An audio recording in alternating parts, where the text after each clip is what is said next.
I'm going to hand over now to John, our newly elected, I must stop calling you our chair-elect, John, our new chair of NAVCA, as of yesterday evening, who is going to open the conference formally. Thank you.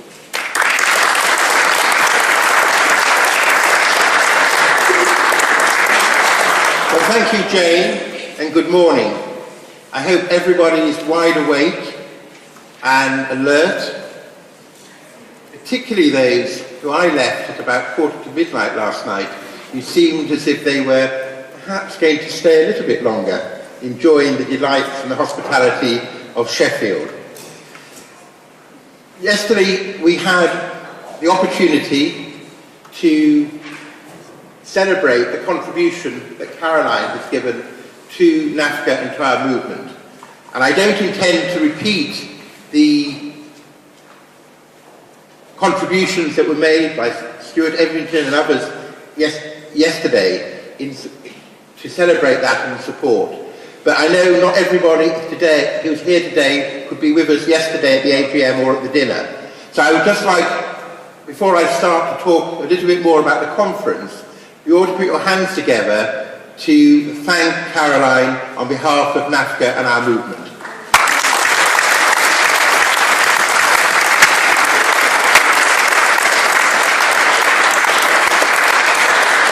When I was talking to Caroline last week, and we thought we'd found a really quiet French cafe near Euston Station, only to find that some construction company decided it's the time to start drilling or piling or whatever next door. But over the noise of the drills and the hammering, we were reflecting, Caroline was particularly reflecting on the change she's witnessed over her 30+ years in our movement. And I think what we know is inevitable for the future in a period of enormous uncertainty, where we don't really know what's going to happen in the next 24 hours, let alone the next 24 months. We know there will be change. And there'll be some change which we can control, and some change which we have to hopefully anticipate, and some change which we have to react to. So I think today's conference is very much about taking the opportunity intellectually and emotionally, and I think the two things go together in our movement, to embrace change and to think what that change might mean for us in this period of uncertainty. We know there will be economic change. I am going to talk a bit more about Brexit in a moment, Jane, I'm sorry. But we know there's going to be economic uncertainty and change. There's technological change. There's a political change. But there's a change between the relationship between the citizen and the state. And it isn't just unique to the United Kingdom or to England. It's widespread across the Western world. And those things matter because our movement, our organisation, we are part of that civil society which is at the heart and the core of that relationship. So we have to think about it. And we just need to think about our history. Asif is going to speak following me, and he was on the advisory panel to the Julia Unwin review of the future of civil society. And if you read that report, and I'm not going to steal what Asif is going to say, but just look at the history and the way our sector, our movement has responded, whether it was responding to squalor and destitution as a result of the Industrial Revolution, whether it was responding to refugees following the two world wars, the displaced people of Central and Eastern Europe in that period, and indeed in the 1930s. Roll forward to today, where we have poverty and inequality on a scale unprecedented for an economy as rich and as wealthy as ours. Who is providing the food banks? I don't mean those Conservative MPs who go to the food banks for a photo opportunity to celebrate the fact that their policies have led to the need for the food banks. But those food banks are a practical example of our movement, of the sector, the voluntary community sector, the social action responding to need. But that doesn't stop us challenging the policy that lead to the need for food banks. We have to do the two in unison. But, you know, if we were just campaigners and in the policy wonks, we wouldn't be fulfilling our obligation and we wouldn't be fulfilling the needs of those we work with. So there will be change. And I think inevitably that change is going to lead to us as a sector, us as a movement, us as NAVCA, you as members of NAVCA. And as I said last night, I see NAVCA as the collective of everybody in this room and all the other members that happens to have an organisation that facilitates and enables it. The organisation is not NAVCA. NAVCA is you, the membership, and the social activists in every community in England. But we have to be ready to challenge. We cannot walk on the other side when we see injustice, when we see unfairness, when we see need. But we mustn't allow governments and officialdom also to be allowed to walk on the other side either. And I think that's going to be a big test for us. And I think it's a big test because actually we're all often in survival mode. And that's understandable because financial pressures, pressures on demand for our services. But somehow we have to think above that immediate. Now that's easy for me to stand here, I haven't got responsibility of running a CBS or equivalent. But actually, what really matters is the outcomes we can achieve and the people we can work with. And that should be our motivator. And I know it's your motivator and our motivator across the piece. And we do that because we're values driven. And I think, you know, it's a cliche, isn't it? We're all values driven. Starbucks is, Google will claim to be values driven. We may not share all their values, but we are values driven. Our belief in equality, of diversity, of fairness, inclusivity, decency, kindness. But those words mean absolutely nothing if we don't live them and behave them. They're not something to be printed on a nice laminated poster and put on the wall. How often do we see those, particularly in corporate HQs? It's actually about how we live and breathe those. And I think if we draw on those, it gives us the strength to challenge, it gives us the strength to know what we need to do. Because we don't always need, we can have all the strategic plans in the world, but we don't know what we might have to do tomorrow. And it's drawing on our values and our principles and our experience and our evidence of what is happening in communities and the people we're working with that enabled us to do that. And we need to be engaged in the policy debate. Caroline said in her speech and presentation to the AGM yesterday, when she first got involved, we were perhaps more radical as a movement than we are today. And I casually said at the end of my little speech last night, we need to be radical again. And Kevin in particular, but other colleagues, and came up to me and said, what do you mean by being radical? I thought, yes, that's caught me out. And the first trick of a politician is you need to know what your words mean before you say them. I'm looking directly at Joe Irving when I say that, and he'll know that from experience. Not personally, but those he worked with. What do I mean by radicalism? Well, let me say this.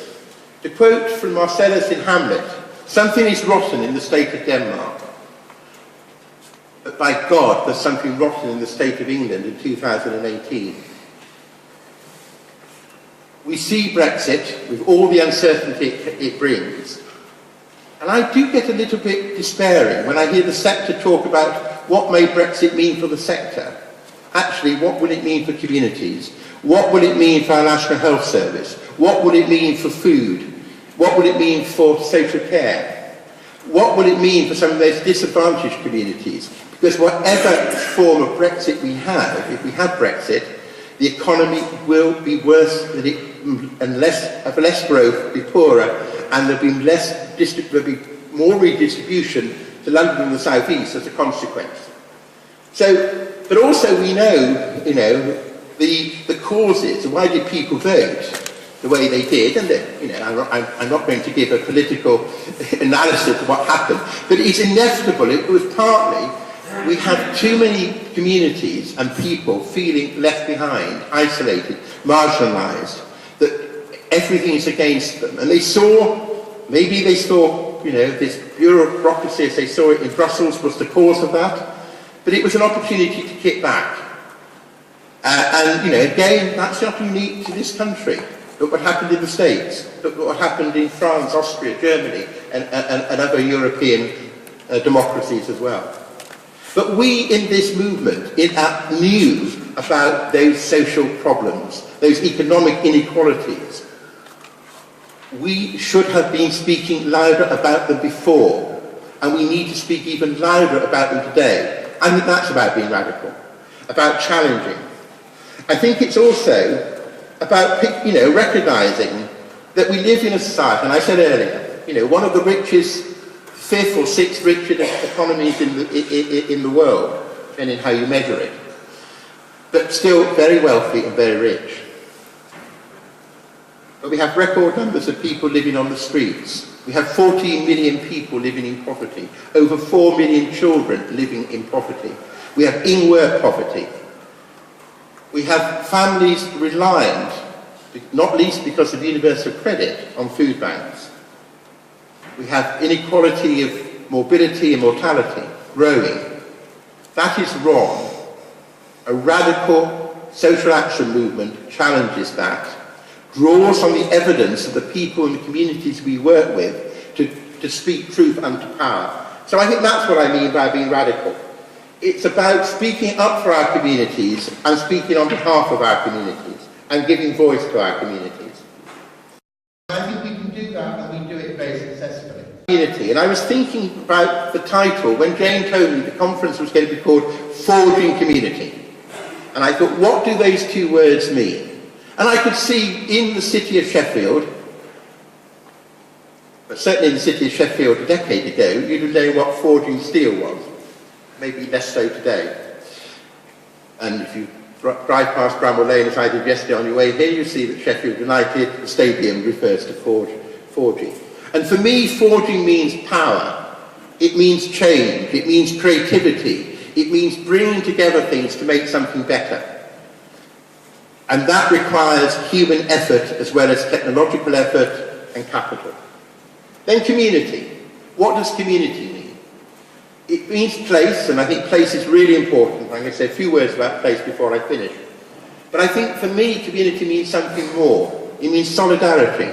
It means a mutuality. It means collectivism. It means a role for the state, but a role also for civil society, complementing and working with the state. And again, I think that's us articulating that and articulating our right to have a seat at those tables and be seen as part of that architecture, and the architects for the future is also part of us being radical.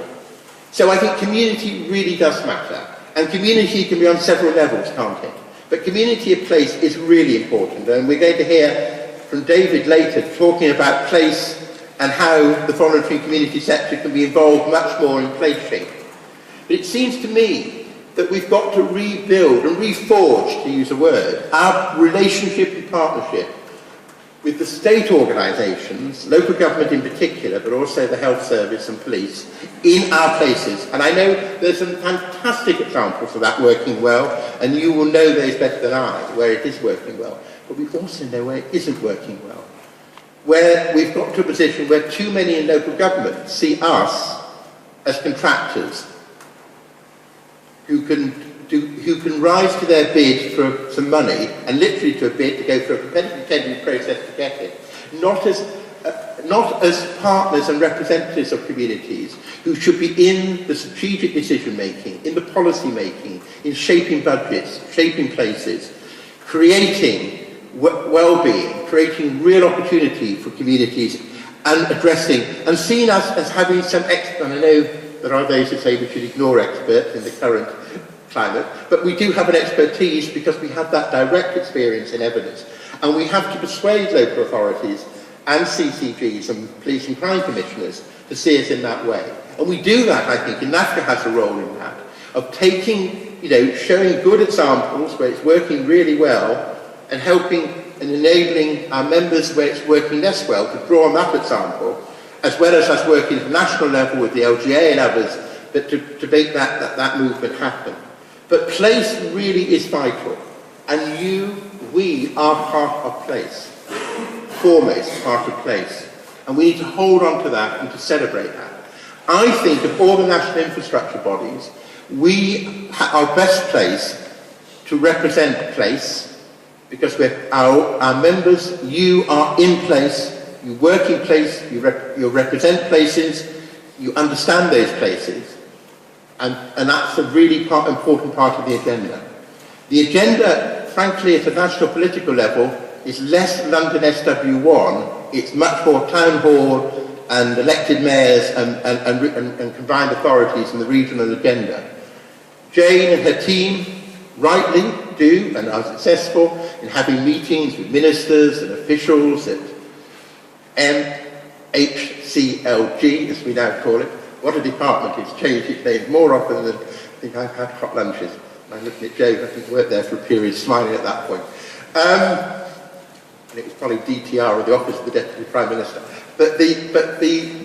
But actually, no minister in the current government or in a future Labour government, if there is a future Labour government, is going to tell local authorities how to work with the voluntary community sector. At best, they may have some nice words, as in the civil society strategy, but there will be no direction, and there will be no resources to back that up. And there won't be the sort of, we had, lots of initiatives and money. Well, apart from parks, I've noticed MHCL have now got a pot you can bid to run a local park on a voluntary basis. But, that won't be there. We have to be in talking to elected mayors. We have to be in talking to the combined authorities, whether it's here in South Yorkshire, West Yorkshire, Greater Manchester, Newcastle, or Bristol, wherever. That's where the agenda is. And I think NAVCA working again with you to help shape those local agendas is going to be really important. We are moving, the political structures are changing. We have to be ahead of those. And I think we're well placed to be there.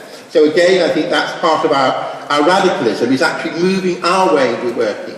And NAVCA, Jane and her team have done a tremendous job in the way they've changed over the last 15 months. NAVCA is a very different organisation. But we're on a journey, and we have to go further. We can only go so far, or the team can only go so far, if you're part of that and working with us. So we need to be really focused on place, community, driven by our values to make all that happen. But we need to challenge some other things too. And I'm looking now at my friend Cathy Evans, who's going to speak later, because she and I have shared platforms and debated often, only last Friday in fact, in WC1 I think rather than SW1, that's behind Broadcasting House, at a conference centre, the fact that we've seen a change in the way public services are delivered. We've seen the marketisation and commoditisation of public services. I don't think that's what any of us in this room believe is right. But we've swallowed that lexicon. We use the same language. I talk to colleagues in the sector who talk about markets. They talk about being competitive, bidding. Now, I appreciate that's the game in town and you have to do it. But we're not challenging that. We're not challenging that orthodoxy that says markets are best, that competitive tendering gets you better value. And I think you've only got to look at Brilliant and other examples, but maybe it doesn't always give you the best value. I thought that was fairly obvious. And we have to argue for relational partnerships between the public sector and our movement and your members and our members. But we also have to argue that actually what public services are about is serving the public, being responsive to the public, being accountable to the public, not accountable to markets. And that, to support a local infrastructure organisation through a competitive tendering process seems to be absolutely balmy. Who puts out, does BIS, the Department for Business, Enterprise and Science, or Innovation and Science, put out a tender for an organisation to represent industry, and it may or may not be the CBI that wins that tender, it might be Serco. Why would we accept that our local infrastructure organisations, which are member organisations, representative organisations, that should be independent, yes, let's have some funding from the public sector, but be independent of the public sector and the ability to challenge and accountable to members. And I deliberately use that example of the CBI because I think, there are some parallels, there are differences too. Jane certainly doesn't get the salary of the Director General of the CBI, I can assure you. However, there is something about that. If we said that those organisations had to be tendered by government, we would say that's something wrong. And I think that, you know, that really is the finest example of where competitive tendering has really distorted the system. Grants can work, and we need to argue that case, and we need to argue that the public sector, and particularly local government, and the politicians specifically, need to see us as allies, not as something that, you know, an organisation they only deal with through their procurement teams. The big focus in localities and places is economic development, growth, jobs.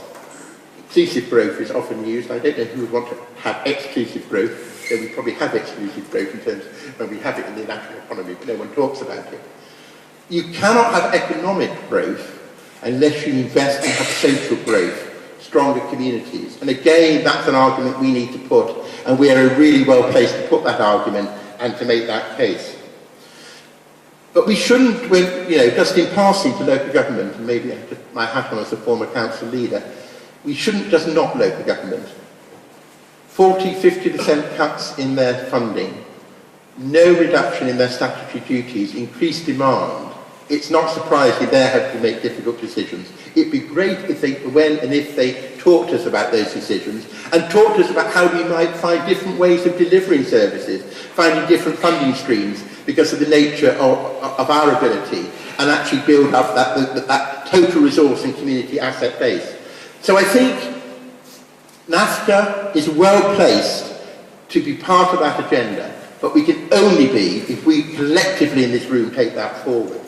So I hope today, in a conference that has an amazing lineup of speakers and provocateurs and contributors, and an even more amazing audience and participants, that we have the opportunity to reflect on why we're here and where our organisations are currently, why we believe in social activism, why we believe social activism and social action are absolutely vital for the future, not only in self-interest of ourselves, but much more importantly in the future of our communities and our country. To draw on our values and our experience into the debate, and to be open-minded in willing to change. You know, we can criticise government, and I've been first in the queue to do that, of all political persuasions. We can criticise local government. We can criticise the media. We can criticise everybody. And there's probably good grounds. But we cannot then assume we don't need to change either. And that we don't need to evolve. And you can change and hold on to your values, but actually work in a different way. And I think that's what we need to think about today. I hope we're going to be actively participate. And I hope we're, in a comradely and friendly way, we're going to challenge each other, question each other, and actually get that debate going, because that's so important. And let's today recommit ourselves to work for a fair and more equal and democratic society. I entitled this, my session, it's not on the screen, we have within our movement, within ourselves, the ability to make change, and change for good. Let's draw on that. I'm conscious too of a quote from Lyndon Johnson, former President of the United States. Leave aside his hideous policy in Southeast Asia, but his creation of the good society, not the big society, the good society, the most progressive action by a United States president since Franklin D. Roosevelt. And he said, yesterday is not ours to recover, but tomorrow is ours to win. And I think today we must really focus on tomorrow. I think if we're bold, we're principled, we can do it. I'm really looking forward over the next 3 years to working with all of you and the wider movement to make that happen. To paraphrase another more recent American president, yes we can do it, but only if we do it together. Thank you.